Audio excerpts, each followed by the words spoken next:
Joshua chapter 1. After the death of Moses, the Lord's servant, the Lord spoke to Joshua son of Nun, Moses' assistant. He said, "Now that my servant Moses is dead, you must lead my people across the Jordan River into the land I am giving them. I promise you what I promised Moses. Everywhere you go, you will be on land I have given you, from the Negev desert in the south to the Lebanon mountains in the north, from the Euphrates River on the east to the Mediterranean Sea on the west, all the land of the Hittites.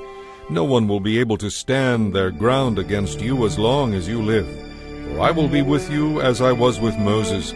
I will not fail you or abandon you. Be strong and courageous, for you will lead my people to possess all the land I swore to give their ancestors. Be strong and very courageous. Obey all the laws Moses gave you. Do not turn away from them, and you will be successful in everything you do.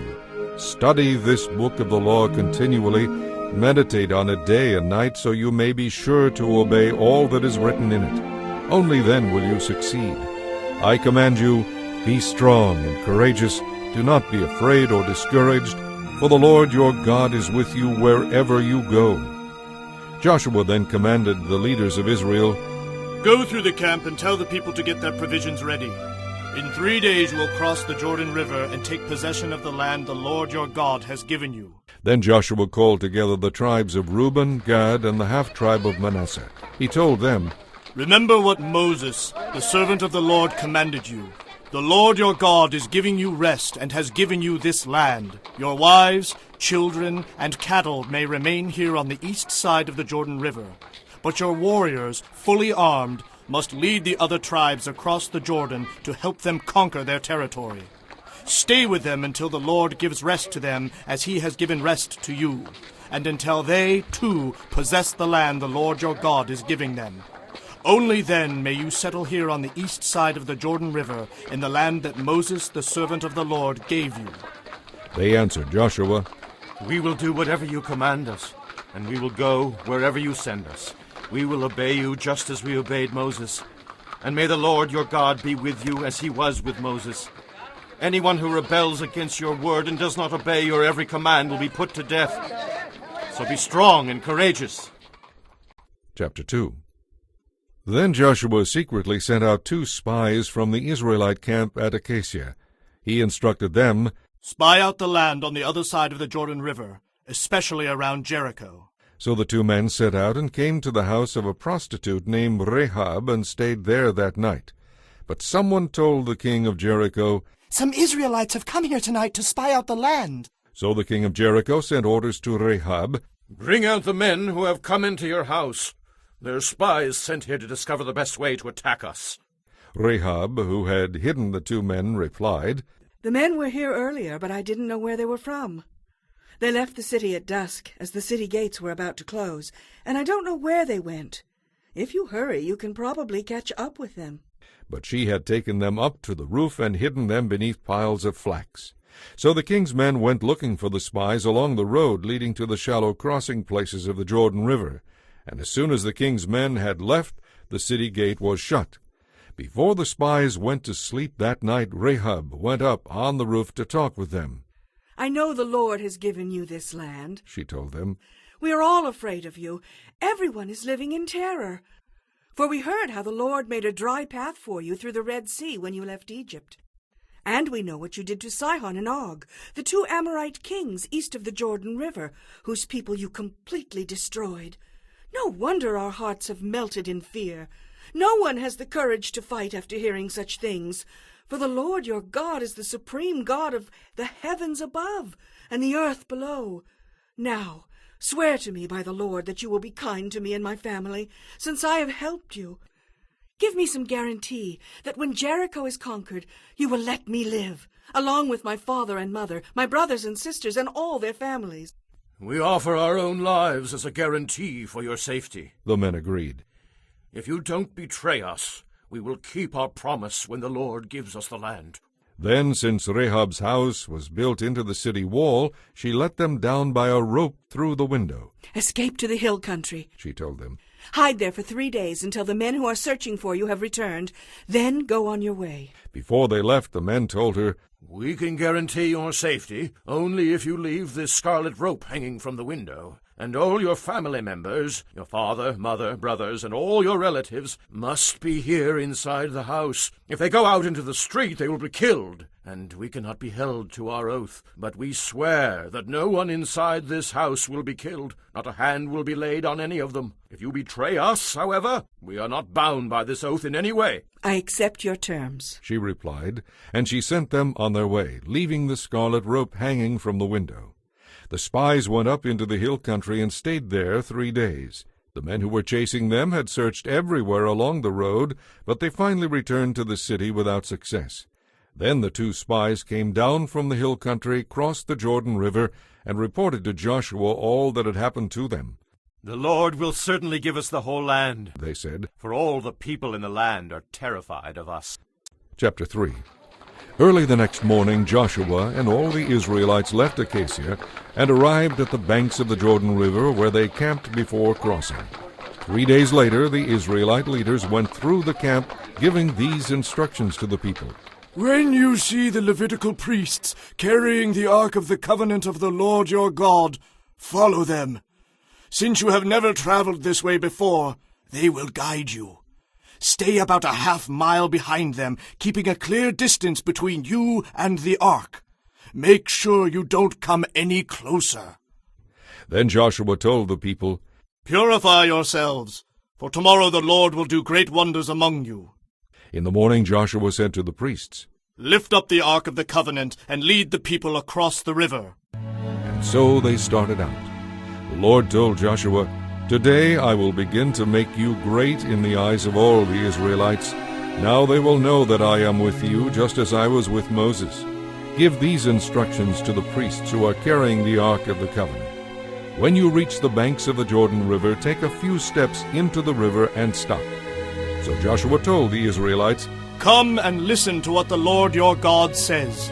Today you will know that the living God is among you.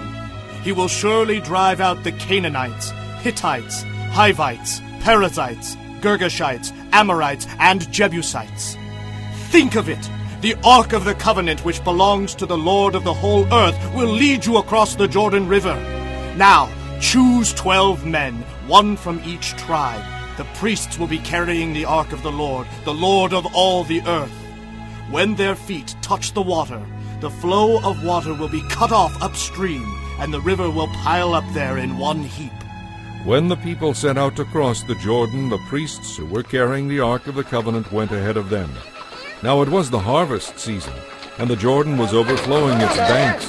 But as soon as the feet of the priests who were carrying the ark touched the water at the river's edge, the water began piling up at a town upstream called Adam, which is near Zarethan. And the water below that point flowed on to the Dead Sea until the riverbed was dry. Then all the people crossed over near the city of Jericho. Meanwhile, the priests who were carrying the Ark of the Lord's Covenant stood on dry ground in the middle of the riverbed as the people passed by them. They waited there until everyone had crossed the Jordan on dry ground. Chapter 4. When all the people were safely across the river, the Lord said to Joshua, "Now choose 12 men, 1 from each tribe. Tell the men to take 12 stones from where the priests are standing in the middle of the Jordan and pile them up at the place where you camp tonight." So Joshua called together the 12 men and told them, "Go into the middle of the Jordan in front of the ark of the Lord your God.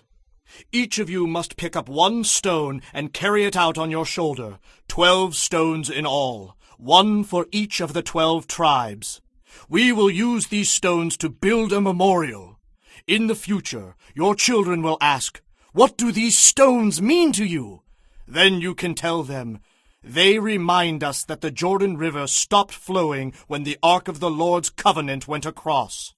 These stones will stand as a permanent memorial among the people of Israel." So the men did as Joshua told them. They took 12 stones from the middle of the Jordan River, 1 for each tribe, just as the Lord had commanded Joshua. They carried them to the place where they camped for the night and constructed the memorial there. Joshua also built another memorial of 12 stones in the middle of the Jordan, at the place where the priests who carried the Ark of the Covenant were standing. The memorial remains there to this day. The priests who were carrying the ark stood in the middle of the river until all of the Lord's instructions which Moses had given to Joshua were carried out. Meanwhile, the people hurried across the riverbed, and when everyone was on the other side, the priests crossed over with the ark of the Lord. The armed warriors from the tribes of Reuben, Gad, and the half-tribe of Manasseh led the Israelites across the Jordan, just as Moses had directed. These warriors, about 40,000 strong, were ready for battle, and they crossed over to the plains of Jericho in the Lord's presence. That day the Lord made Joshua great in the eyes of all the Israelites, and for the rest of his life they revered him as much as they had revered Moses. The Lord had said to Joshua, "Command the priests carrying the Ark of the Covenant to come up out of the riverbed." So Joshua gave the command, and as soon as the priests carrying the Ark of the Lord's covenant came up out of the riverbed, the Jordan River flooded its banks as before. The people crossed the Jordan on the 10th day of the first month, the month that marked their exodus from Egypt. They camped at Gilgal, east of Jericho. It was there at Gilgal that Joshua piled up the 12 stones taken from the Jordan River. Then Joshua said to the Israelites, "In the future your children will ask, 'What do these stones mean?' Then you can tell them, 'This is where the Israelites crossed the Jordan on dry ground. For the Lord your God dried up the river right before your eyes, and he kept it dry until you were all across, just as he did at the Red Sea when he dried it up until we had all crossed over. He did this so that all the nations of the earth might know the power of the Lord, and that you might fear the Lord your God forever." Chapter 5. When all the Amorite kings west of the Jordan and all the Canaanite kings who lived along the Mediterranean coast heard how the Lord had dried up the Jordan River so the people of Israel could cross, they lost heart and were paralyzed with fear. At that time the Lord told Joshua, "Use knives of flint to make the Israelites a circumcised people again."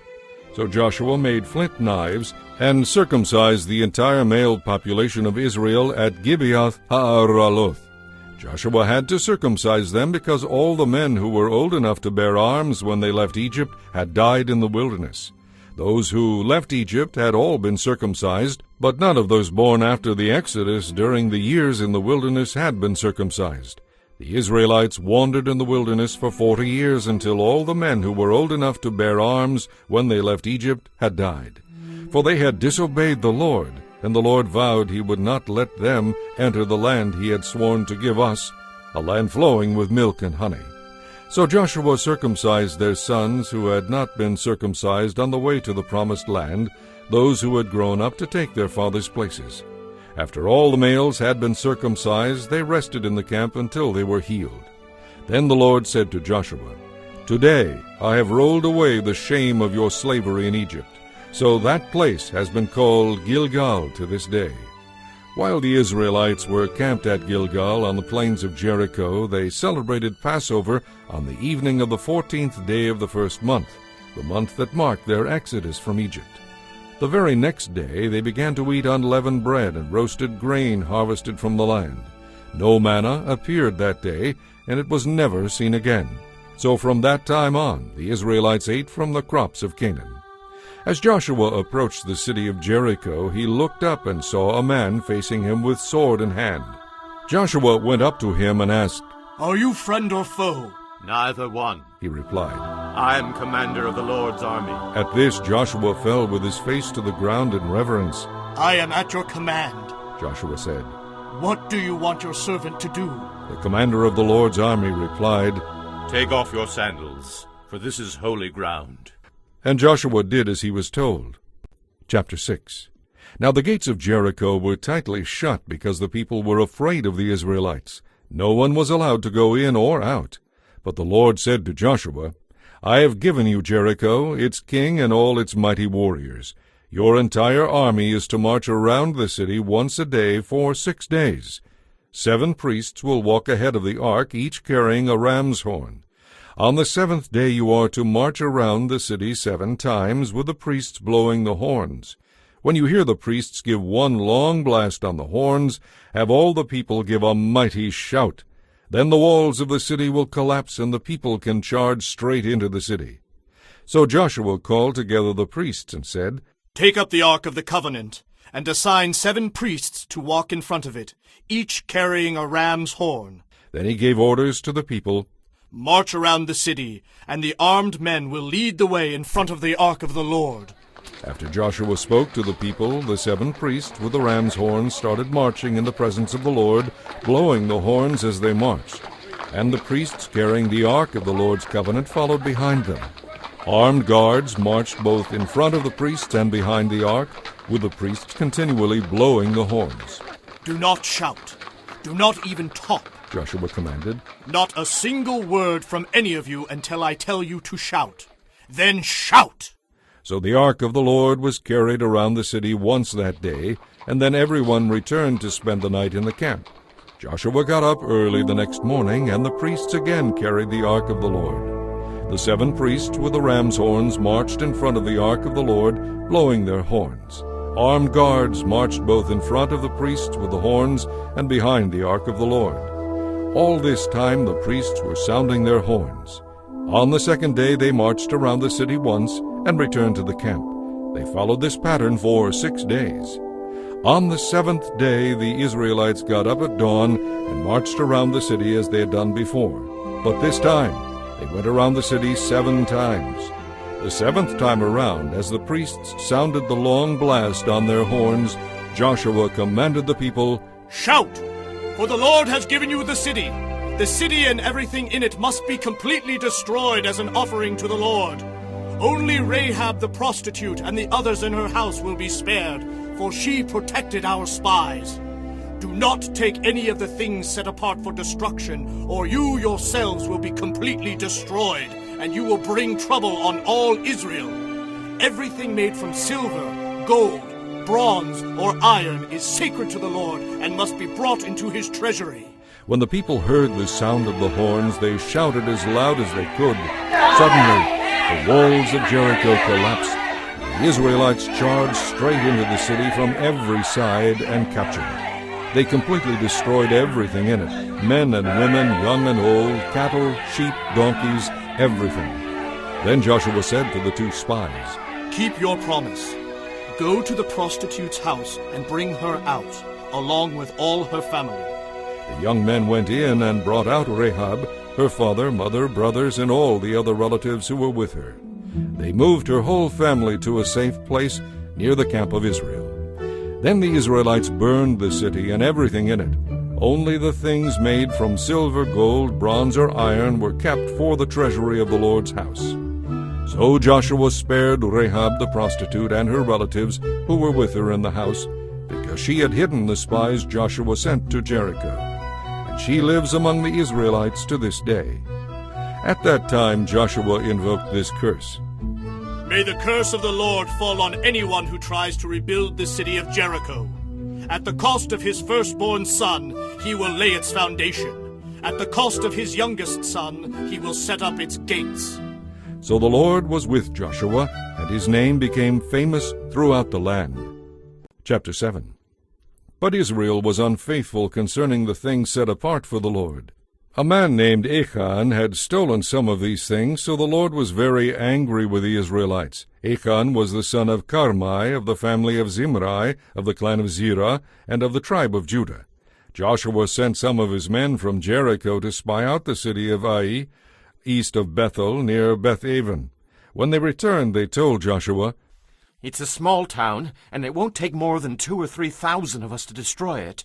There's no need for all of us to go there. So approximately 3,000 warriors were sent, but they were soundly defeated. The men of Ai chased the Israelites from the city gate as far as the quarries, and they killed about 36 who were retreating down the slope.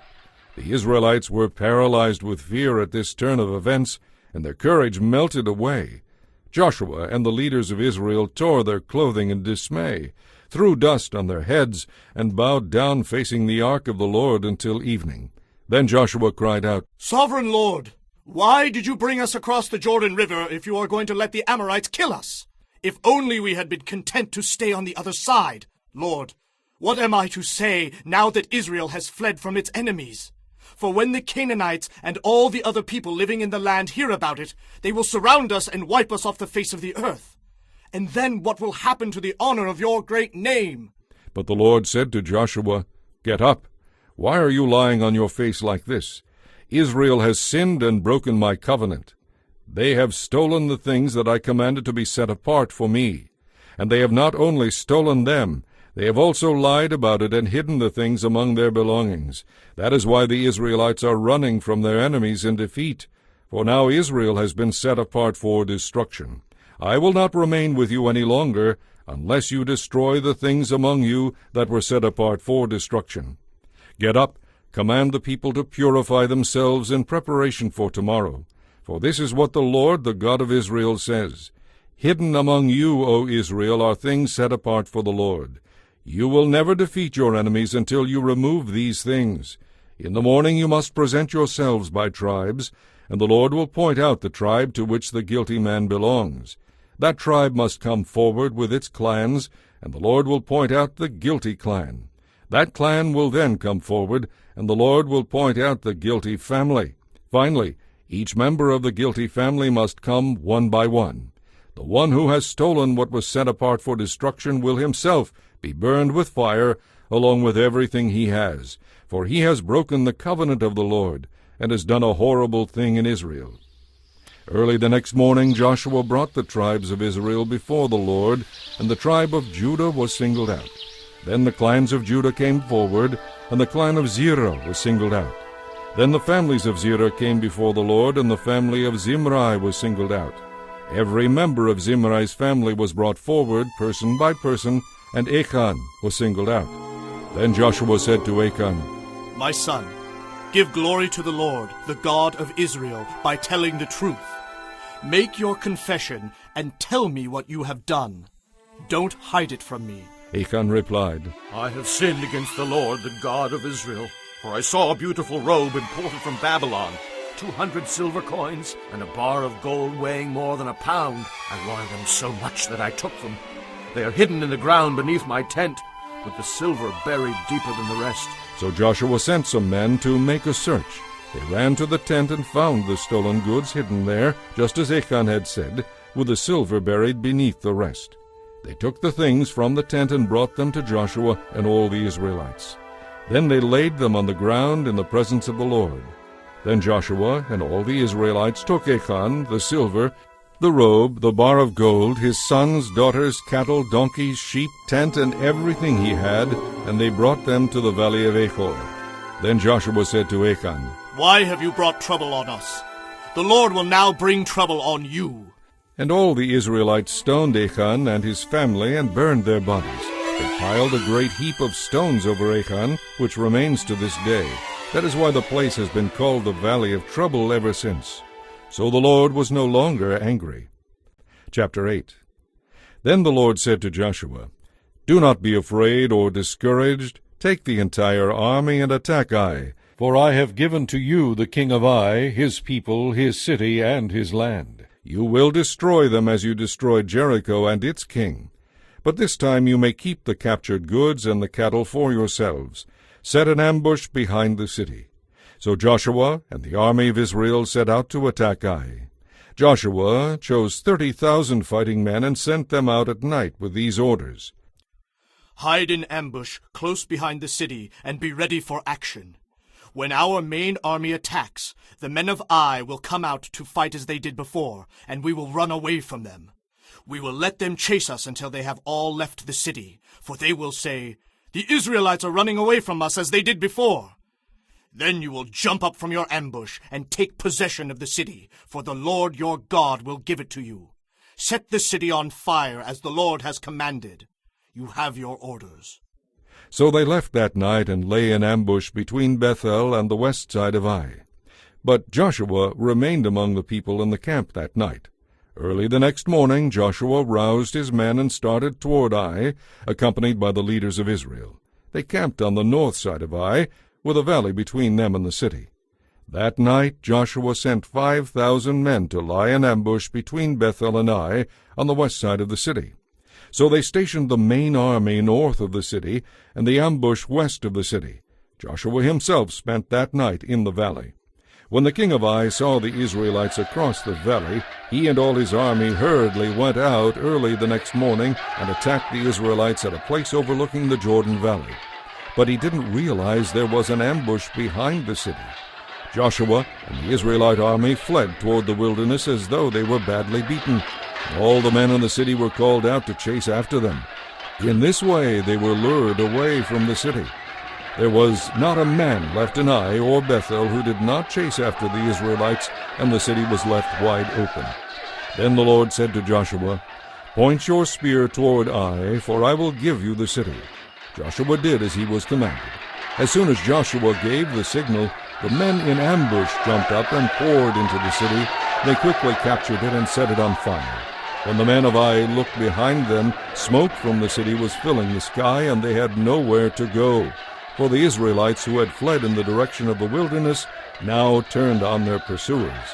When Joshua and the other Israelites saw that the ambush had succeeded and that smoke was rising from the city, they turned and attacked the men of Ai. Then the Israelites who were inside the city came out and started killing the enemy from the rear. So the men of Ai were caught in a trap. All of them died. Not a single person survived or escaped. Only the king of Ai was taken alive and brought to Joshua. When the Israelite army finished killing all the men outside the city, they went back and finished off everyone inside. So the entire population of Ai was wiped out that day, 12,000 in all. For Joshua kept holding out his spear until everyone who had lived in Ai was completely destroyed. Only the cattle and the treasures of the city were not destroyed, for the Israelites kept these for themselves, as the Lord had commanded Joshua. So Ai became a permanent mound of ruins, desolate to this very day. Joshua hung the king of Ai on a tree and left him there until evening. At sunset the Israelites took down the body and threw it in front of the city gate.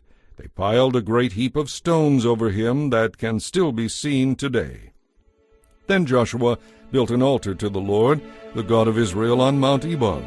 He followed the instructions that Moses, the Lord's servant, had written in the book of the law. "Make me an altar from stones that are uncut and have not been shaped with iron tools." Then on the altar they presented burnt offerings and peace offerings to the Lord.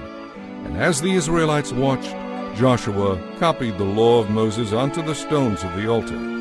Then all the Israelites, foreigners and citizens alike, along with the leaders, officers, and judges, were divided into two groups. One group stood at the foot of Mount Gerizim, the other at the foot of Mount Ebal. Each group faced the other, and between them stood the Levitical priests, carrying the ark of the Lord's covenant. This was all done according to the instructions Moses, the servant of the Lord, had given for blessing the people of Israel. Joshua then read to them all the blessings and curses Moses had written in the book of the law. Every command Moses had ever given was read to the entire assembly, including the women and children and the foreigners who lived among the Israelites. Chapter 9. Now all the kings west of the Jordan heard about what had happened. These were the kings of the Hittites, Amorites, Canaanites, Perizzites, Hivites, and Jebusites, who lived in the hill country in the western foothills and along the coast of the Mediterranean Sea as far north as the Lebanon mountains. These kings quickly combined their armies to fight against Joshua and the Israelites. But when the people of Gibeon heard what had happened to Jericho and Ai, they resorted to deception to save themselves. They sent ambassadors to Joshua, loading their donkeys with weathered saddlebags and old patched wineskins. They put on ragged clothes and worn-out patched sandals, and they took along dry, moldy bread for provisions. When they arrived at the camp of Israel at Gilgal, they told Joshua and the men of Israel, "We have come from a distant land to ask you to make a peace treaty with us." The Israelites replied to these Hivites, "How do we know you don't live nearby? For if you do, we cannot make a treaty with you." They replied, "We will be your servants." "But who are you?" Joshua demanded. "Where do you come from?" They answered, "We are from a very distant country. We have heard of the might of the Lord your God, and of all he did in Egypt. We have also heard what he did to the two Amorite kings east of the Jordan River, King Sihon of Heshbon, and King Og of Bashan, who lived in Ashtaroth. So our leaders and our people instructed us, prepare for a long journey. Go meet with the people of Israel and declare our people to be their servants and ask for peace. This bread was hot from the ovens when we left, but now, as you can see, it is dry and moldy. These wineskins were new when we filled them, but now they are old and cracked, and our clothing and sandals are worn out from our long, hard trip. So the Israelite leaders examined their bread, but they did not consult the Lord. Then Joshua went ahead and signed a peace treaty with them, and the leaders of Israel ratified their agreement with a binding oath. 3 days later the facts came out. These people of Gibeon lived nearby. The Israelites set out at once to investigate and reached their towns in 3 days. The names of these towns were Gibeon, Kephirah, Beeroth, and Kiriath Jearim. But the Israelites did not attack the towns, for their leaders had made a vow to the Lord, the God of Israel.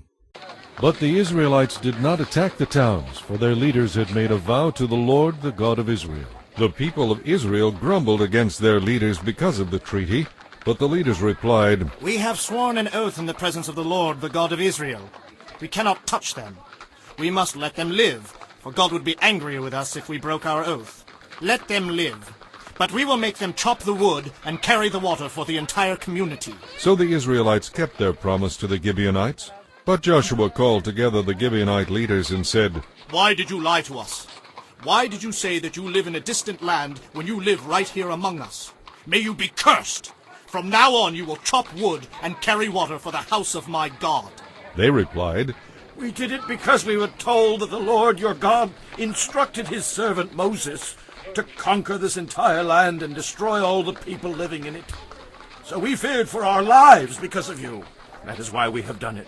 Now we are at your mercy. Do whatever you think is right. Joshua did not allow the people of Israel to kill them, but that day he made the Gibeonites the wood choppers and water carriers for the people of Israel, and for the altar of the Lord, wherever the Lord would choose to build it. That arrangement continues to this day. Chapter 10. Now Adonizedek, king of Jerusalem, heard that Joshua had captured and completely destroyed Ai, and killed its king, just as he had destroyed the city of Jericho and killed its king. He also learned that the Gibeonites had made peace with Israel and were now their allies. He and his people became very afraid when they heard all this, because Gibeon was a large city, as large as the royal cities and larger than Ai. And the Gibeonite men were mighty warriors. So King Adonizedek of Jerusalem sent messengers to several other kings, Hoham of Hebron, Piram of Jarmuth, Japhia of Lachish, and Debir of Eglon. Come and help me destroy Gibeon, he urged them. for they have made peace with Joshua and the people of Israel. So these 5 Amorite kings combined their armies for a united attack. They moved all their troops into place and attacked Gibeon. The men of Gibeon quickly sent messengers to Joshua at Gilgal. Don't abandon your servants now. They pleaded, Come quickly and save us, for all the Amorite kings who live in the hill country have come out against us with their armies. So Joshua and the entire Israelite army left Gilgal and set out to rescue Gibeon. Do not be afraid of them, the Lord said to Joshua, for I will give you victory over them. Not a single one of them will be able to stand up to you. Joshua traveled all night from Gilgal and took the Amorite armies by surprise. The Lord threw them into a panic, and the Israelites slaughtered them in great numbers at Gibeon. Then the Israelites chased the enemy along the road to Beth-horon and attacked them at Azekah and Makkedah, killing them along the way. As the Amorites retreated down the road from Beth-horon, the Lord destroyed them with a terrible hailstorm that continued until they reached Azekah. The hail killed more of the enemy than the Israelites killed with the sword. On the day the Lord gave the Israelites victory over the Amorites, Joshua prayed to the Lord in front of all the people of Israel. He said, Let the sun stand still over Gibeon, and the moon over the valley of Aijalon. So the sun and moon stood still until the Israelites had defeated their enemies. Is this event not recorded in the book of Jashar? The sun stopped in the middle of the sky, and it did not set as on a normal day. The Lord fought for Israel that day. Never before or since has there been a day like that one, when the Lord answered such a request from a human being. Then Joshua and the Israelite army returned to their camp at Gilgal. During the battle, the 5 kings escaped and hid in a cave at Makkedah. When Joshua heard that they had been found, he issued this command: Cover the opening of the cave with large rocks, and place guards at the entrance to keep the kings inside. The rest of you continue chasing the enemy and cut them down from the rear. Don't let them get back to their cities, for the Lord your God has given you victory over them. So Joshua and the Israelite army continued the slaughter and wiped out the 5 armies, except for a tiny remnant that managed to reach their fortified cities. Then the Israelites returned safely to their camp at Makkedah. After that, no one dared to speak a word against Israel. Then Joshua said, Remove the rocks covering the opening of the cave, and bring the 5 kings to me. So they brought the 5 kings out of the cave, the kings of Jerusalem, Hebron, Jarmuth, Lachish, and Eglon. Joshua told the captains of his army, Come and put your feet on the kings' necks. And they did as they were told. Don't ever be afraid or discouraged. Joshua told his men, Be strong and courageous, for the Lord is going to do this to all of your enemies. Then Joshua killed each of the 5 kings and hung them on 5 trees until evening.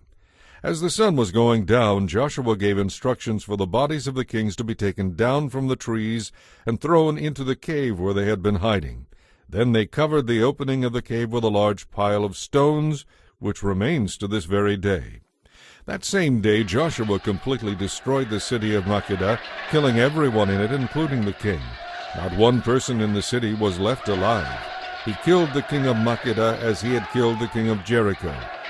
Then Joshua and the Israelites went to Libnah and attacked it. There too the Lord gave them the city and its king. They slaughtered everyone in the city and left no survivors. Then Joshua killed the king of Libnah, just as he had killed the king of Jericho. From Libnah, Joshua and the Israelites went to Lachish and attacked it, and the Lord gave it to them on the 2nd day.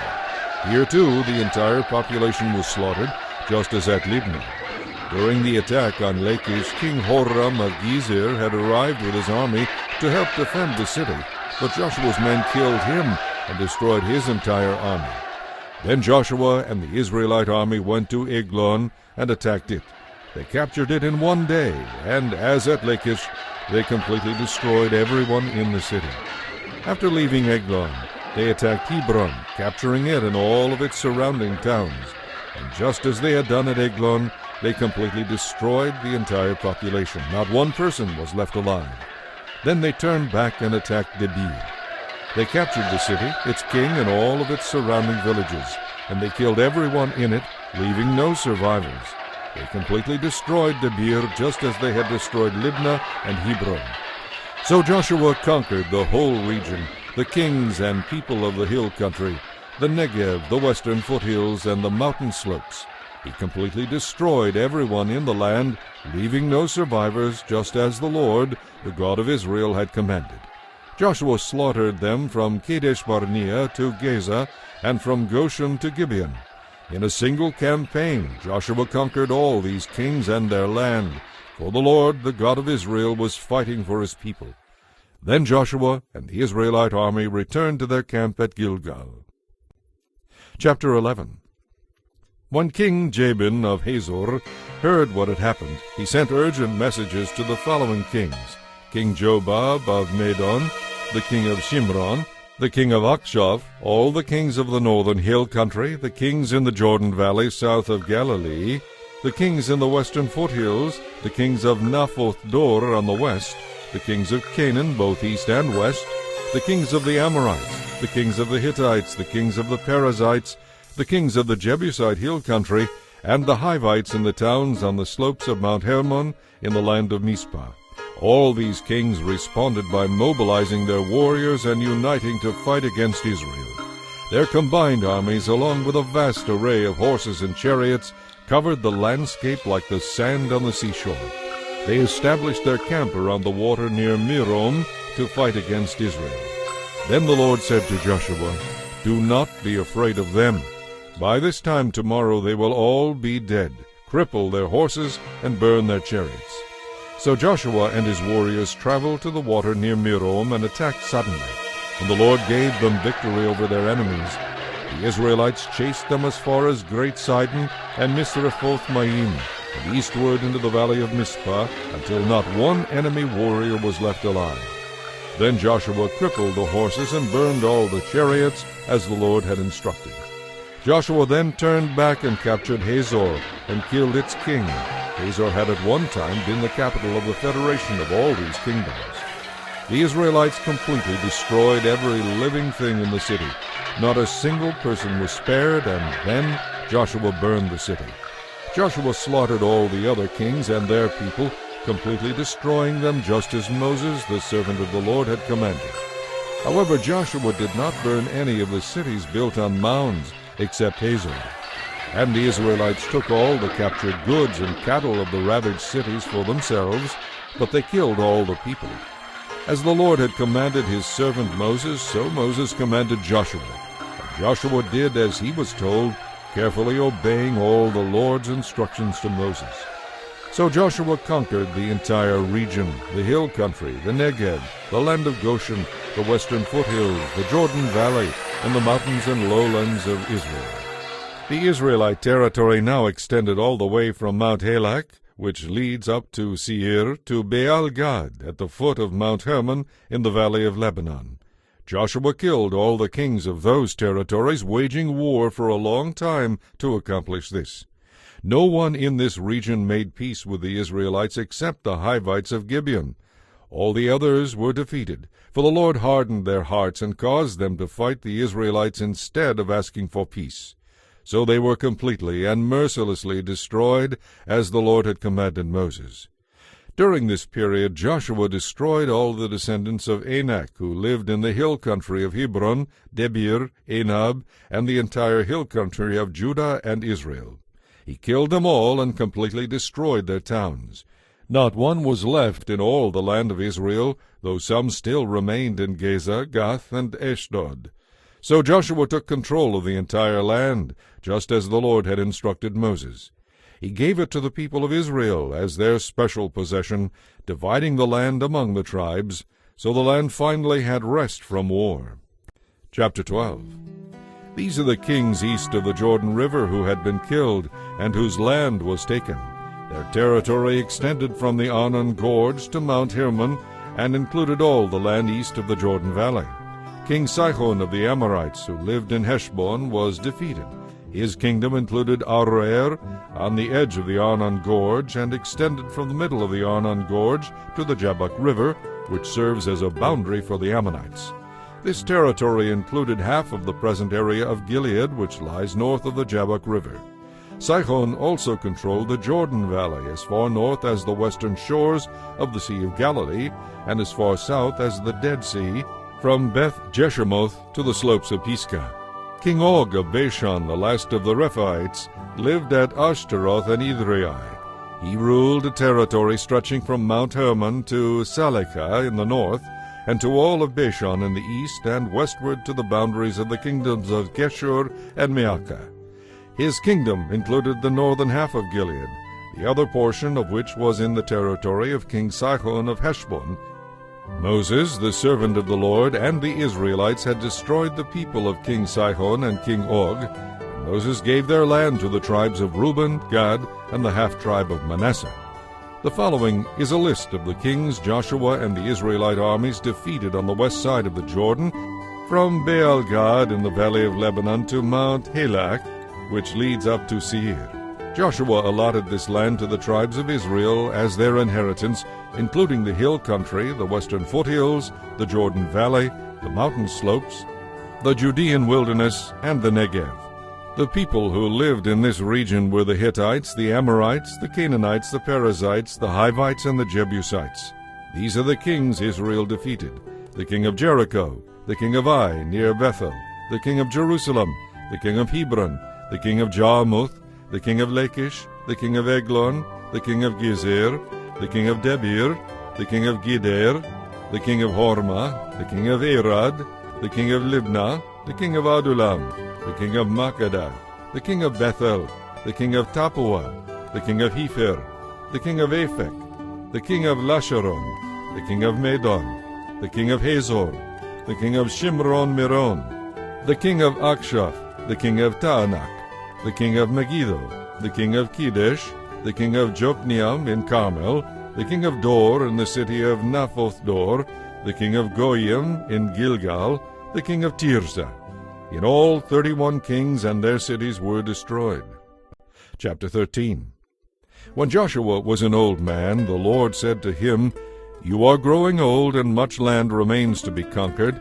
The people still need to occupy the land of the Philistines and the Geshurites, territory that belongs to the Canaanites. This land extends from the stream of Shihor, which is on the boundary of Egypt, northward to the boundary of Ekron, and includes the 5 Philistine cities of Gaza, Ashdod, Ashkelon, Gath, and Ekron. The land of the Avites in the south also remains to be conquered. In the north, this area has not yet been conquered.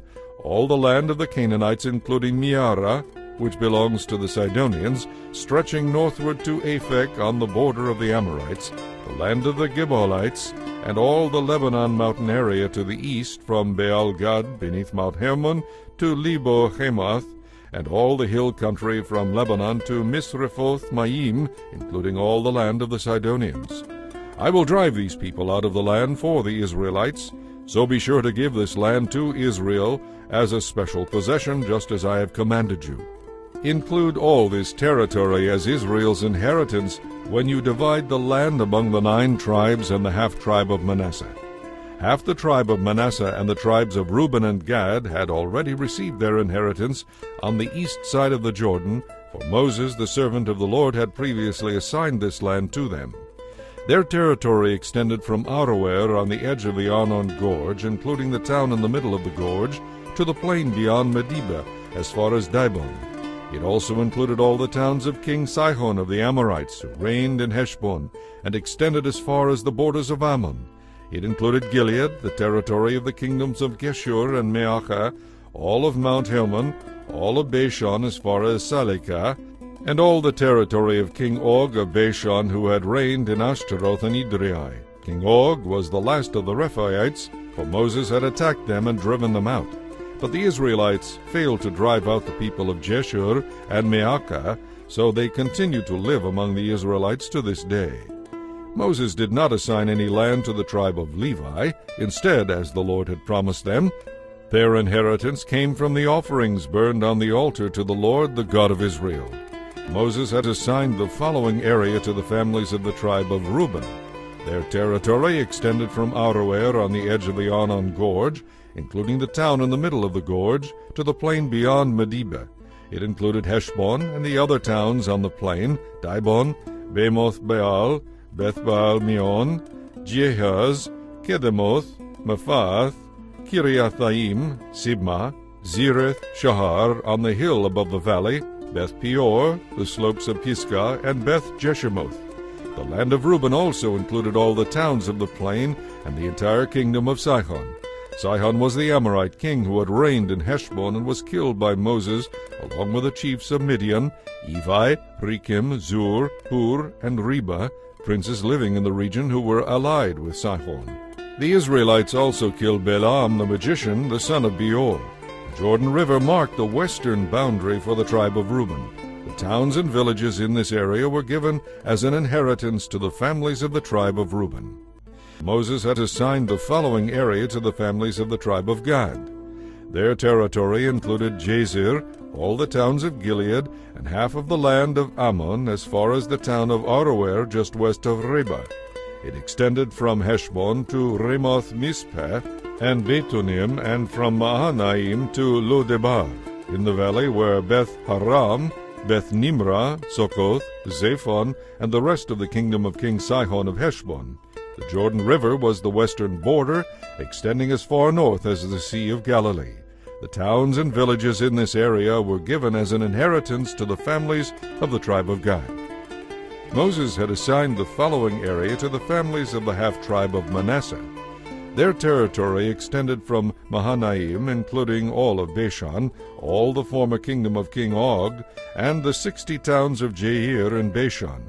It also included half of Gilead and King Og's royal cities of Ashtaroth and Edrei. All this was given to the descendants of Machir, who was Manasseh's son.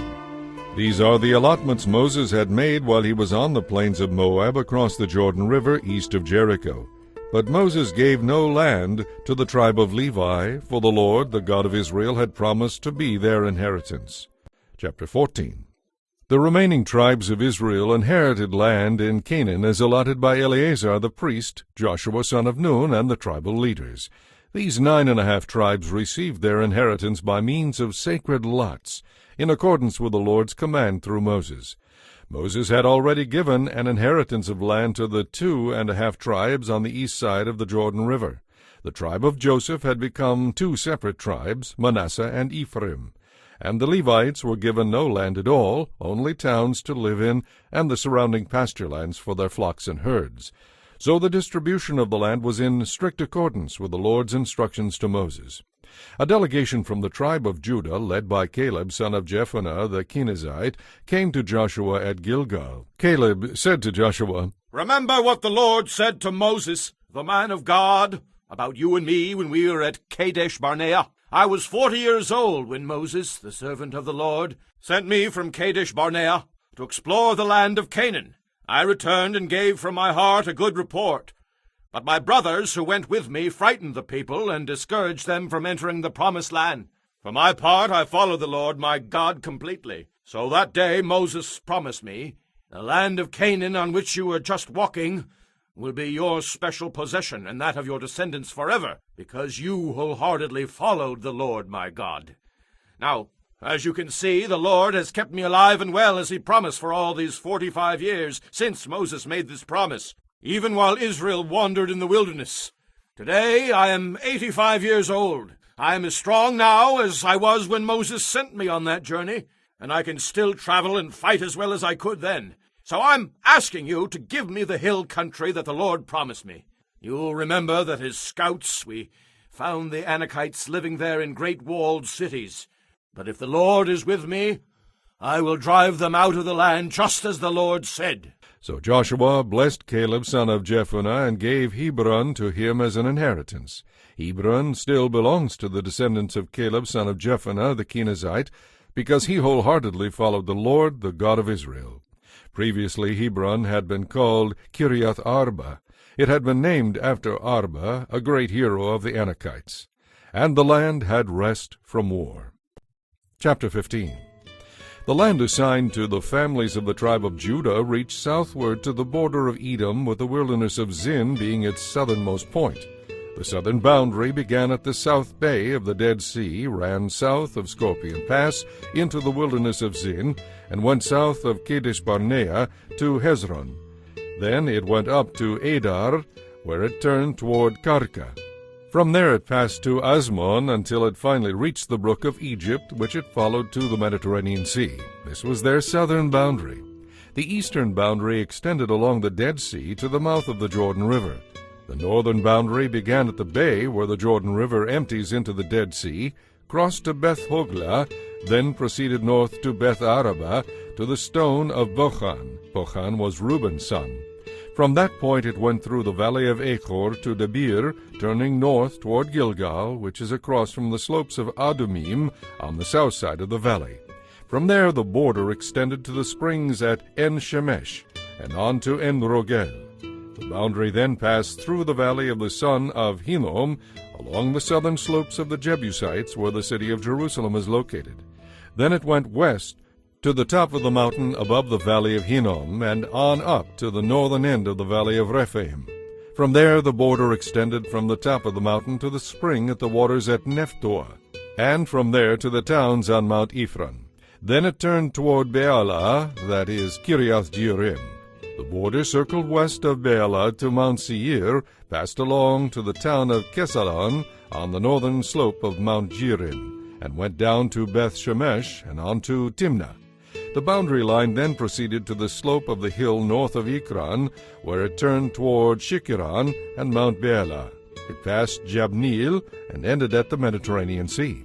The western boundary was the shoreline of the Mediterranean Sea.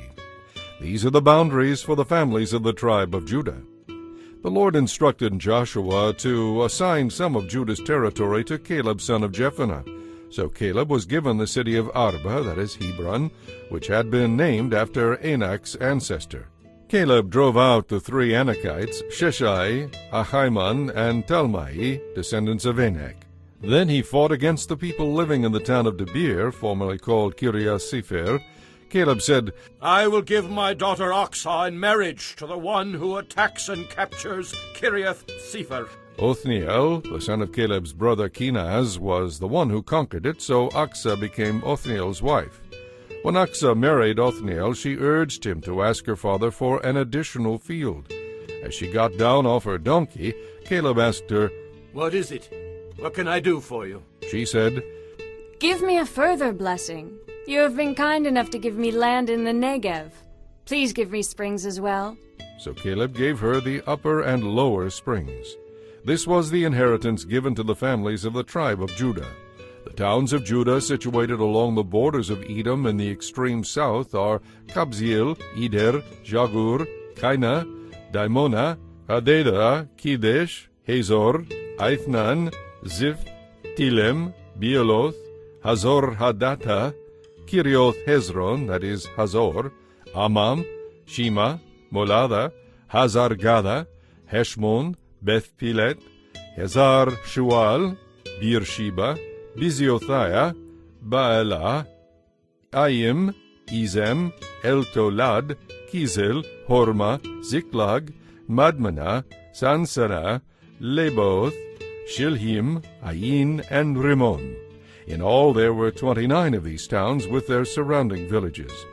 The following towns situated in the western foothills were also given to Judah: Eshtaol, Zorah, Ashna, Zenoah, En-Ganim, Tapua, Enam, Jarmuth, Adulam, Soko, Azekah, Sha'araim, Adithaim, Giderah, and Giderothaim. In all there were 14 towns with their surrounding villages.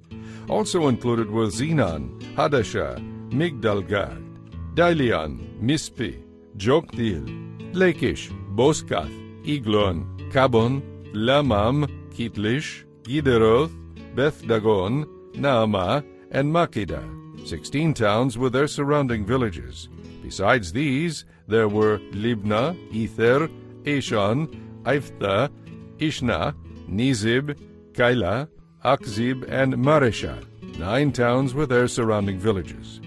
The territory of the tribe of Judah also included all the towns and villages of Ekron. From Ekron, the boundary extended west and included the towns near Ashdod with their surrounding villages.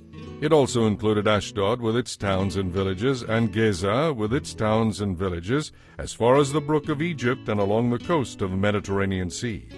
Judah also received the following towns in the hill country: Shemir, Jatir, Soko, Dana, Kiriath-Sanah, that is Debir, Enab, Eshtemo, Anim, Goshen, Polan, and Kailo, 11 towns with their surrounding villages. Also included were the towns of Arab, Duma, Ishan, Janim, Beth Tapua, Afekah, Humta, Kiriath Arba, that is Hebron, and Zior, 9 towns with their surrounding villages. Besides these, there were Meon, Carmel, Ziph, Jotta, Jezreel, Jokdeam, Zenoah, Cain, Gibeah, and Timnah, 10 towns with their surrounding villages. In addition, there were Halhul, Beth Zur, Gedor, Maarath, Beth Anoth, and El-Tekan, 6 towns with their surrounding villages. There were also Kiriath Baal, that is Kiriath Jearim, and Reba, 2 towns with their surrounding villages. In the wilderness there were the towns of Beth Araba, Medin, Sekakah, Nibshan, the city of Salt, and En-Gedi, 6 towns with their surrounding villages. But the tribe of Judah could not drive out the Jebusites who lived in the city of Jerusalem, so the Jebusites live there among the people of Judah to this day. Chapter 16. The allotment to the descendants of Joseph extended from the Jordan River near Jericho, east of the waters of Jericho, through the wilderness and into the hill country of Bethel. From Bethel, that is Luz, it ran over to Ataroth in the territory of the Archites. Then it descended westward to the territory of the Japhletites, as far as lower Beth-horon, then to Gezer, and on over to the Mediterranean Sea. The families of Joseph's sons, Manasseh and Ephraim, received their inheritance. The following territory was given to the families of the tribe of Ephraim as their inheritance. The eastern boundary of their inheritance began at Ataroth-edar.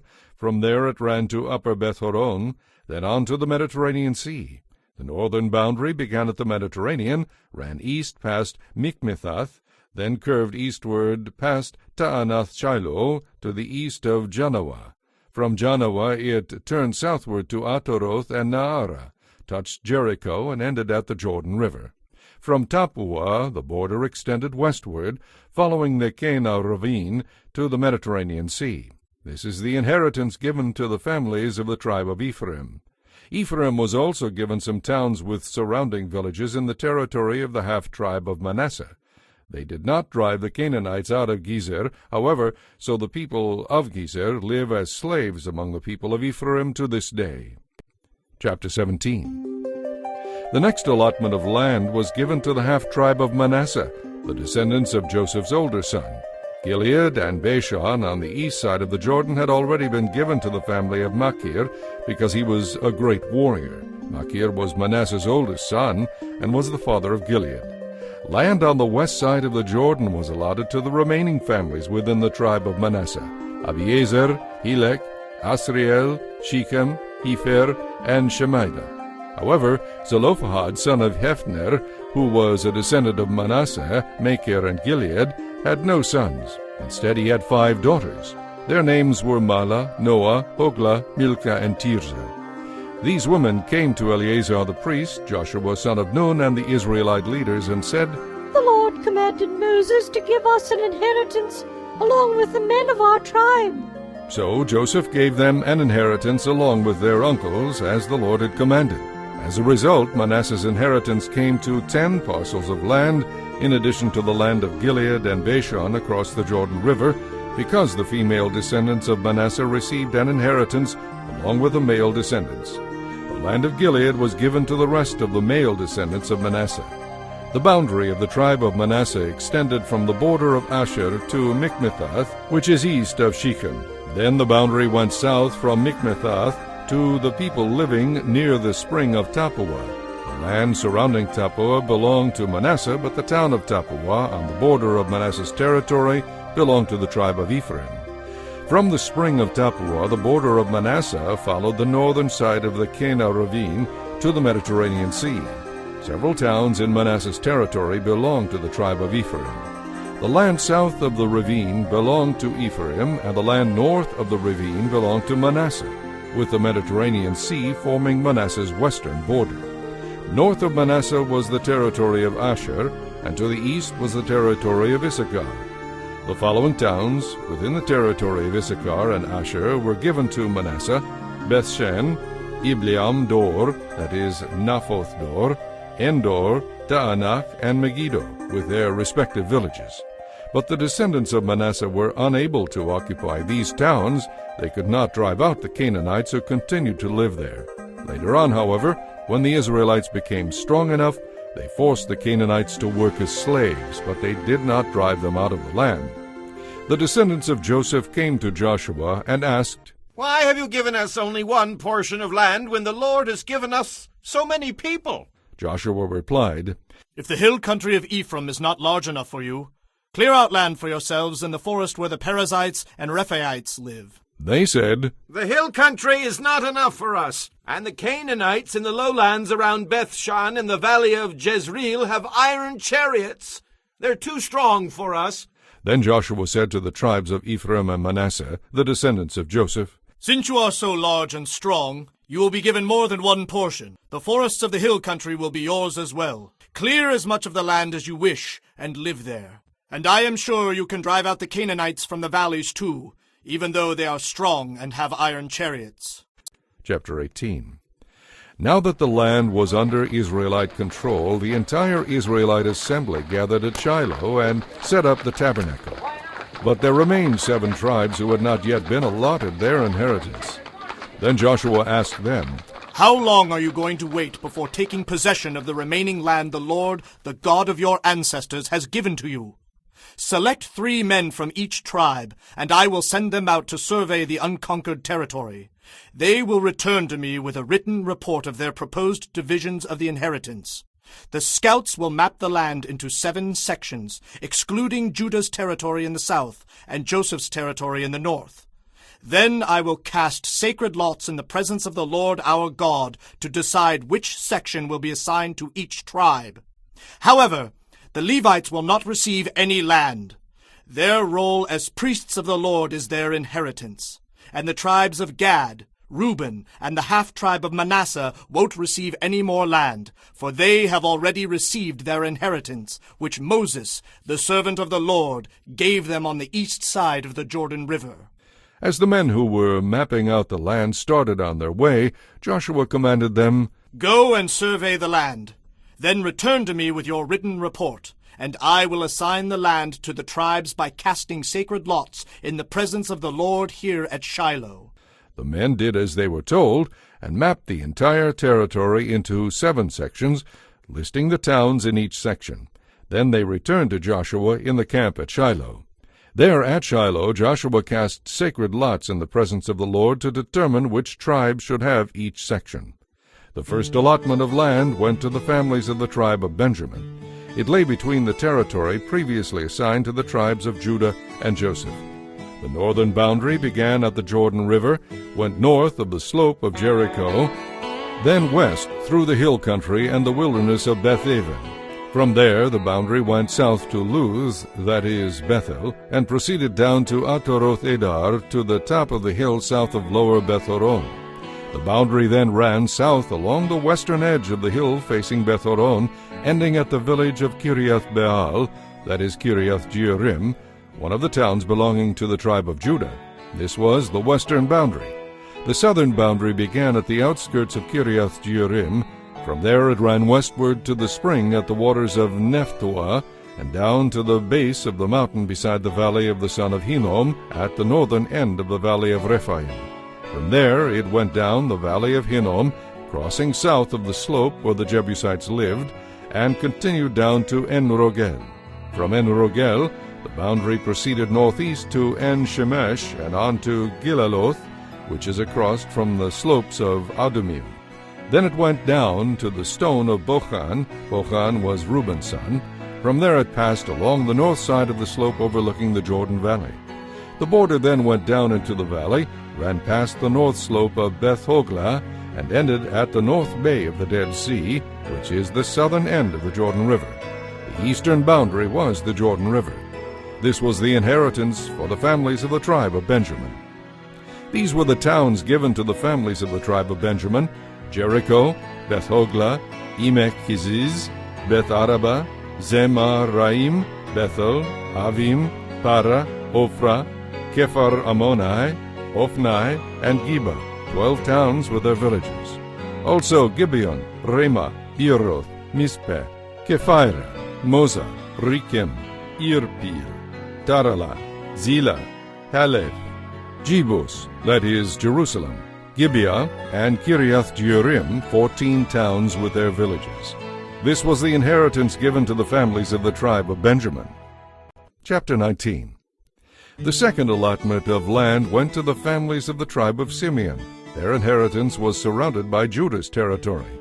Simeon's inheritance included Beersheba, Sheba, Moladah, Hazar-shual, Bela, Ezem, El-tolad, Bethul, Hormah, Ziklag, Beth-markaboth, Hazar-suzah, Beth-lebaoth, and Sharuhen, 13 towns with their villages. It also included Ain, Rimmon, Ether, and Ashan, 4 towns with their villages, including all the villages as far south as Baalath-beer, also known as Ramah of the Negev. This was the inheritance of the families of the tribe of Simeon. Their inheritance came from part of what had been given to Judah because Judah's territory was too large for them. So the tribe of Simeon received an inheritance within the territory of Judah. The third allotment of land went to the families of the tribe of Zebulun. The boundary of Zebulun's inheritance started at Sered. From there it went west, going past Maralah, touching Dabesheth, and proceeding to the brook east of Jokneam. In the other direction, the boundary line went east from Sered to the border of Kisloth-Tabor, and from there to Deberath and up to Japhia. Then it continued east to Gath-Hepher, Eth-Kazin, and Rimmon, and turned toward Ner. The northern boundary of Zebulun passed Hanathon and ended at the valley of Iphta-El.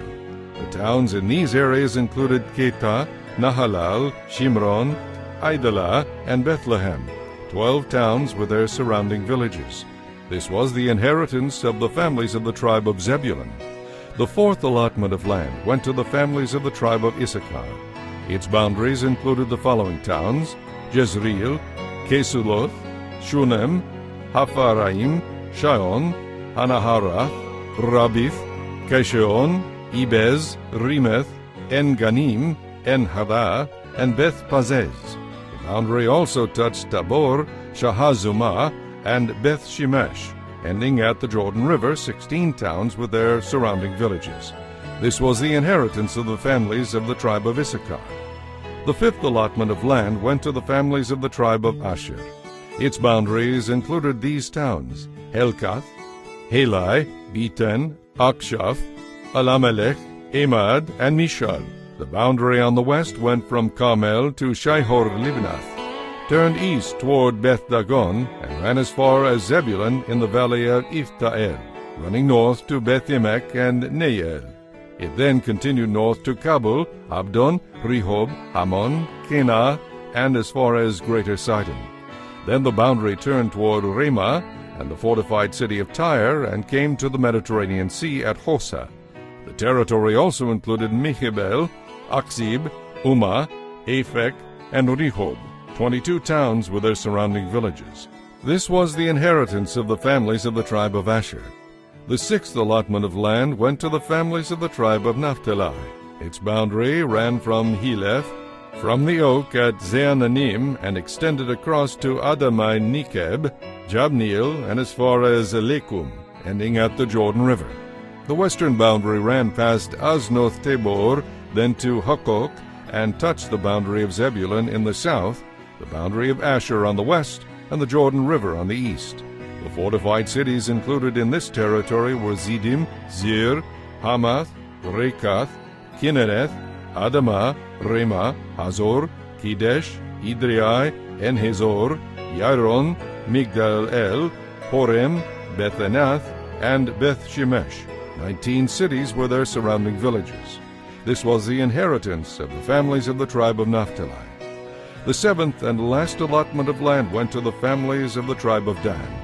The towns within Dan's inheritance included Zorah, Eshtaol, Ir-Shemesh, Sha'al-Labin, Aijalon, Ithla, Elon, Tibna, Ikron, Eltekeh, Gibbethon, Bealath, Jehud, Bene-Berak, Gath-Rimmon, and Me-Jarkon, also Rakon, along with the territory across from Joppa. But the tribe of Dan had trouble taking possession of their land, so they fought against the town of Laish. They captured it, slaughtered its people, and settled there. They renamed the city Dan after their ancestor. This was the inheritance of the families of the tribe of Dan, these towns with their villages. After all the land was divided among the tribes, the Israelites gave a special piece of land to Joshua as his inheritance, for the Lord had said he could have any town he wanted. He chose Timnath-Serah in the hill country of Ephraim. He rebuilt the town and lived there. These are the territories that Eleazar the priest, Joshua son of Nun, and the tribal leaders gave as an inheritance to the tribes of Israel by casting sacred lots in the presence of the Lord at the entrance of the tabernacle at Shiloh. So the division of the land was completed.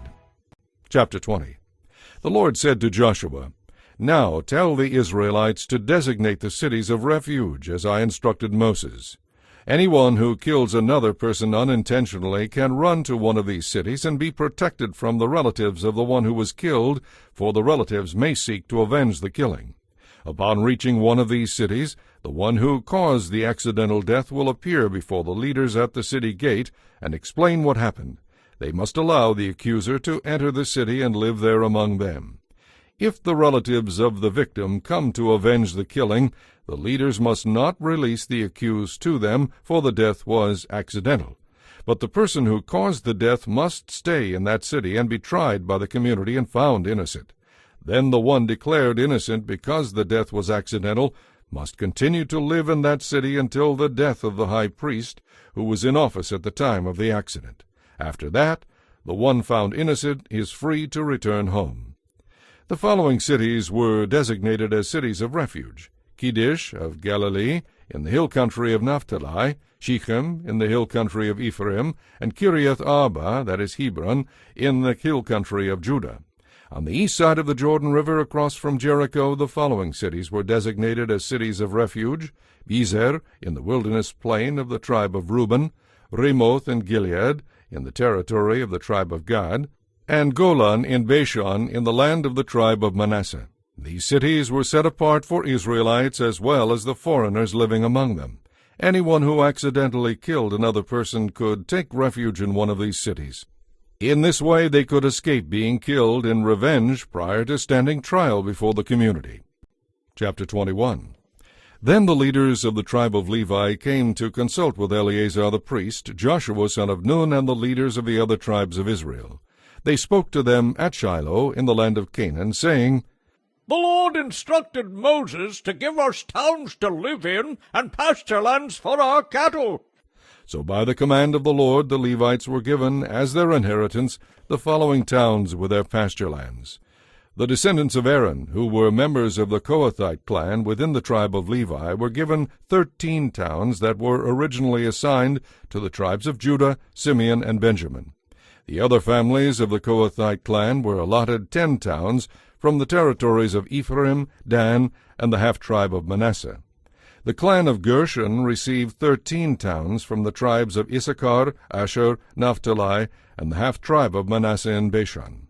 The clan of Merari received 12 cities from the tribes of Reuben, Gad, and Zebulun.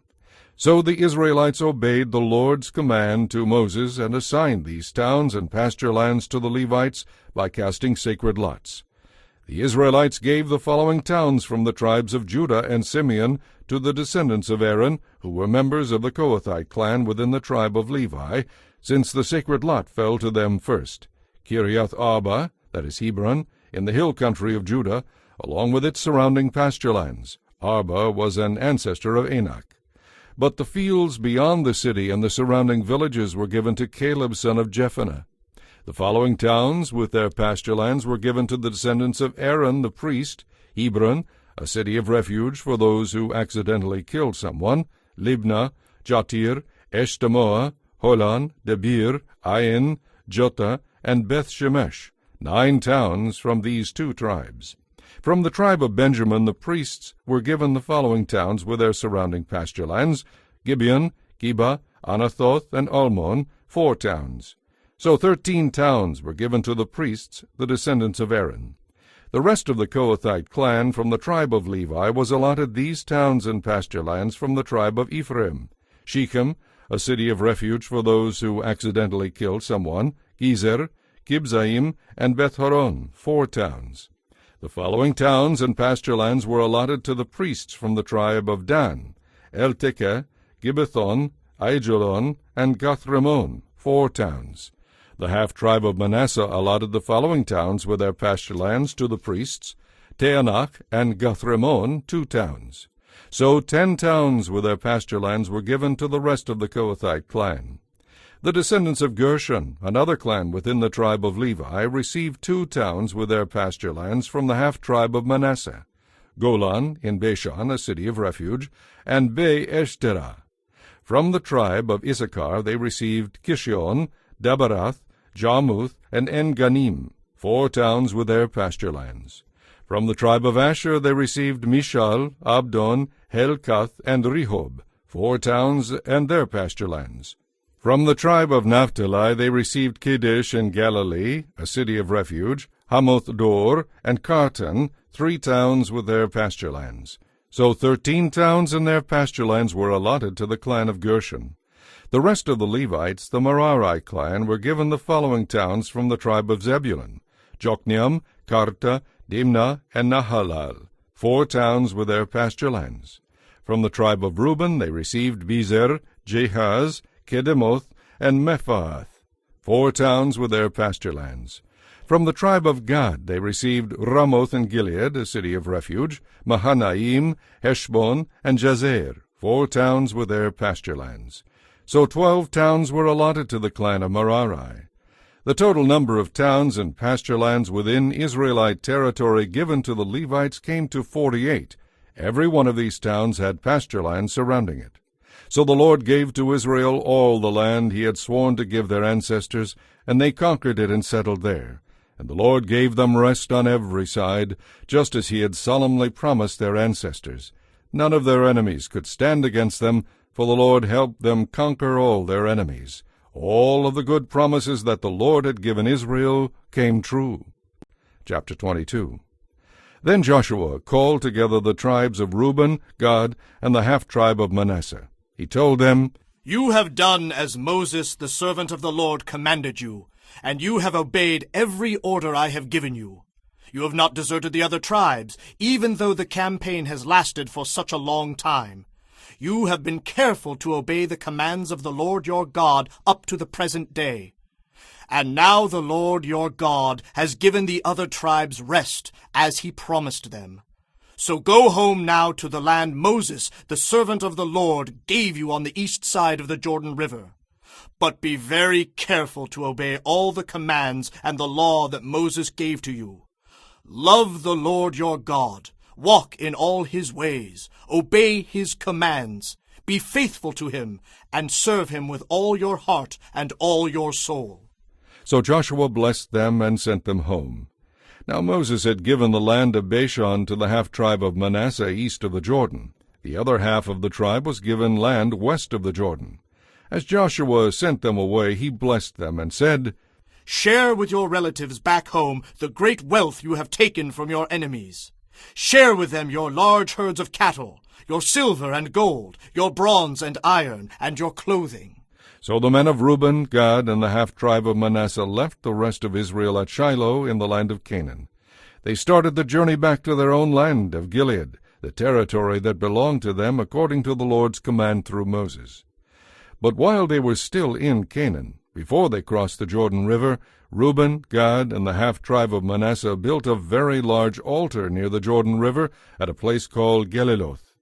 When the rest of Israel heard they had built the altar at Geliloth west of the Jordan River in the land of Canaan, the whole assembly gathered at Shiloh and prepared to go to war against their brother tribes. First, however, they sent a delegation led by Phinehas, son of Eleazar the priest. They crossed the river to talk with the tribes of Reuben, Gad, and the half-tribe of Manasseh. In this delegation were 10 high officials of Israel, one from each of the 10 tribes, and each a leader within the family divisions of Israel. When they arrived in the land of Gilead, they said to the tribes of Reuben, Gad, and the half-tribe of Manasseh, The whole community of the Lord demands to know why you are betraying the God of Israel. How could you turn away from the Lord and build an altar in rebellion against him? Was our sin at Peor not enough? We are not yet fully cleansed of it, even after the plague that struck the entire assembly of the Lord. And yet today you are turning away from following the Lord. If you rebel against the Lord today, he will be angry with all of us tomorrow. If you need the altar because your land is defiled, then join us on our side of the river, where the Lord lives among us in his tabernacle, and we will share our land with you. But do not rebel against the Lord or draw us into your rebellion by building another altar for yourselves. There is only one true altar of the Lord our God. Didn't God punish all the people of Israel when Achan, a member of the clan of Zerah, sinned by stealing the things set apart for the Lord? He was not the only one who died because of that sin. Then the people of Reuben, Gad, and the half-tribe of Manasseh answered these high officials, The Lord alone is God. The Lord alone is God. We have not built the altar in rebellion against the Lord. If we have done so, do not spare our lives this day. But the Lord knows, and let all Israel know too, that we have not built an altar for ourselves to turn away from the Lord, nor will we use it for our burnt offerings or grain offerings or peace offerings. If we have built it for this purpose, may the Lord himself punish us. We have built this altar because we fear that in the future your descendants will say to ours, 'What right do you have to worship the Lord, the God of Israel?' The Lord has placed the Jordan River as a barrier between our people and your people. You have no claim to the Lord, and your descendants may make our descendants stop worshiping the Lord. So we decided to build the altar not for burnt sacrifices, but as a memorial. It will remind our descendants and your descendants that we, too, have the right to worship the Lord at his sanctuary with our burnt offerings, sacrifices, and peace offerings. Then your descendants will not be able to say to ours, 'You have no claim to the Lord.' If they say this, our descendants can reply, 'Look at this copy of the Lord's altar that our ancestors made. It is not for burnt offerings or sacrifices. It is a reminder of the relationship both of us have with the Lord. Far be it from us to rebel against the Lord or turn away from him by building our own altar for burnt offerings, grain offerings, or sacrifices. Only the altar of the Lord our God that stands in front of the tabernacle may be used for that purpose." When Phinehas the priest and the high officials heard this from the tribes of Reuben, Gad, and the half-tribe of Manasseh, they were satisfied. Phinehas, son of Eleazar the priest, replied to them, "Today we know the Lord is among us, because you have not sinned against the Lord as we thought. Instead, you have rescued Israel from being destroyed by the Lord." Then Phinehas, son of Eleazar the priest, and the 10 high officials left the tribes of Reuben and Gad in Gilead, and returned to the land of Canaan to tell the Israelites what had happened. And all the Israelites were satisfied and praised God, and spoke no more of war against Reuben and Gad. The people of Reuben and Gad named the altar Witness, for they said, "It is a witness between us and them that the Lord is our God too." Chapter 23. The years passed, and the Lord had given the people of Israel rest from all their enemies. Joshua, who was now very old, called together all the elders, leaders, judges, and officers of Israel. He said to them, "I am an old man now. You have seen everything the Lord your God has done for you during my lifetime. The Lord your God has fought for you against your enemies. I have allotted to you as an inheritance all the land of the nations yet unconquered, as well as the land of those we have already conquered, from the Jordan River to the Mediterranean Sea in the west. This land will be yours, for the Lord your God will drive out all the people living there now. You will live there instead of them, just as the Lord your God promised you. So be strong. Be very careful to follow all the instructions written in the book of the law of Moses. Do not deviate from them in any way. Make sure you do not associate with the other peoples still remaining in the land. Do not even mention the names of their gods, much less swear by them or worship them. But be faithful to the Lord your God as you have done until now. For the Lord has driven out great and powerful nations for you, and no one has yet been able to defeat you. Each one of you will put to flight 1,000 of the enemy. For the Lord your God fights for you, just as he has promised. So be very careful to love the Lord your God. But if you turn away from him and intermarry with the survivors of these nations remaining among you, then know for certain that the Lord your God will no longer drive them out from your land. Instead, they will be a snare and a trap to you, a pain in your side and a thorn in your eyes, and you will be wiped out from this good land the Lord your God has given you.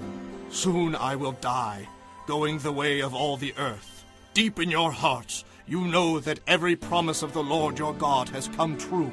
Not a single one has failed. But as surely as the Lord your God has given you the good things he promised, he will also bring disaster on you if you disobey him. He will completely wipe you out from this good land he has given you. If you break the covenant of the Lord your God by worshiping and serving other gods, his anger will burn against you, and you will quickly be wiped out from the good land he has given you. Chapter 24. Then Joshua summoned all the people of Israel to Shechem, along with their elders, leaders, judges, and officers. So they came and presented themselves to God. Joshua said to the people, "This is what the Lord, the God of Israel, says. Your ancestors, including Terah, the father of Abraham and Nahor, lived beyond the Euphrates River, and they worshipped other gods. But I took your ancestor Abraham from the land beyond the Euphrates and led him into the land of Canaan. I gave him many descendants through his son Isaac. To Isaac I gave Jacob and Esau. To Esau I gave the hill country of Seir, while Jacob and his children went down into Egypt. Then I sent Moses and Aaron, and I brought terrible plagues on Egypt. And afterward I brought you out as a free people. But when your ancestors arrived at the Red Sea, the Egyptians chased after you with chariots and horses. When you cried out to the Lord, I put darkness between you and the Egyptians. I brought the sea crashing down on the Egyptians, drowning them. With your very own eyes you saw what I did. Then you lived in the wilderness for many years. Finally, I brought you into the land of the Amorites on the east side of the Jordan. They fought against you, but I gave you victory over them, and you took possession of their land. Then Balak, son of Zippor, king of Moab, started a war against Israel. He asked Balaam, son of Beor, to curse you, but I would not listen to him. Instead, I made Balaam bless you, and so I rescued you from Balak. When you crossed the Jordan River and came to Jericho, the men of Jericho fought against you. There were also many others who fought you, including the Amorites, the Perizzites, the Canaanites, the Hittites, the Girgashites, the Hivites, and the Jebusites.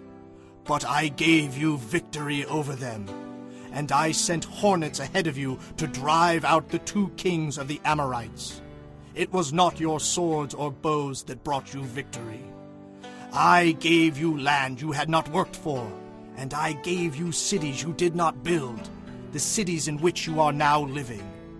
I gave you vineyards and olive groves for food, though you did not plant them. So honor the Lord and serve him wholeheartedly. Put away forever the idols your ancestors worshipped when they lived beyond the Euphrates River and in Egypt. Serve the Lord alone. But if you are unwilling to serve the Lord, then choose today whom you will serve. Would you prefer the gods your ancestors served beyond the Euphrates? Or will it be the gods of the Amorites in whose land you now live? But as for me and my family, we will serve the Lord. The people replied, We would never forsake the Lord and worship other gods.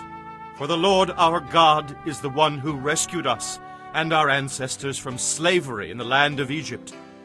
He performed mighty miracles before our very eyes. As we traveled through the wilderness among our enemies, he preserved us. It was the Lord who drove out the Amorites and the other nations living here in the land. So we too will serve the Lord, for he alone is our God. Then Joshua said to the people, You are not able to serve the Lord, for he is a holy and jealous God. He will not forgive your rebellion and sins. If you forsake the Lord and serve other gods, he will turn against you and destroy you, even though he has been so good to you. But the people answered Joshua, saying, No, we are determined to serve the Lord. You are accountable for this decision, Joshua said. You have chosen to serve the Lord. Yes, They replied. we are accountable. All right then, Joshua said, destroy the idols among you, and turn your hearts to the Lord, the God of Israel. The people said to Joshua, We will serve the Lord our God. We will obey him alone. So Joshua made a covenant with the people that day at Shechem, committing them to a permanent and binding contract between themselves and the Lord. Joshua recorded these things in the book of the law of God, as a reminder of their agreement. He took a huge stone and rolled it beneath the oak tree beside the tabernacle of the Lord. Joshua said to all the people, This stone has heard everything the Lord said to us. It will be a witness to testify against you if you go back on your word to God. Then Joshua sent the people away, each to his own inheritance. Soon after this, Joshua son of Nun, the servant of the Lord, died at the age of 110. They buried him in the land he had inherited at Timnath-Serah, in the hill country of Ephraim, north of Mount Gaas. Israel served the Lord throughout the lifetime of Joshua and of the leaders who outlived him, those who had personally experienced all that the Lord had done for Israel.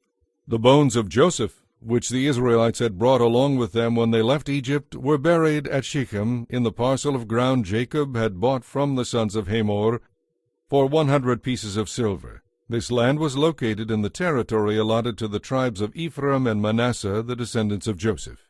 Eleazar, son of Aaron, also died. He was buried in the hill country of Ephraim, in the town of Gibeah, which had been given to his son Phinehas.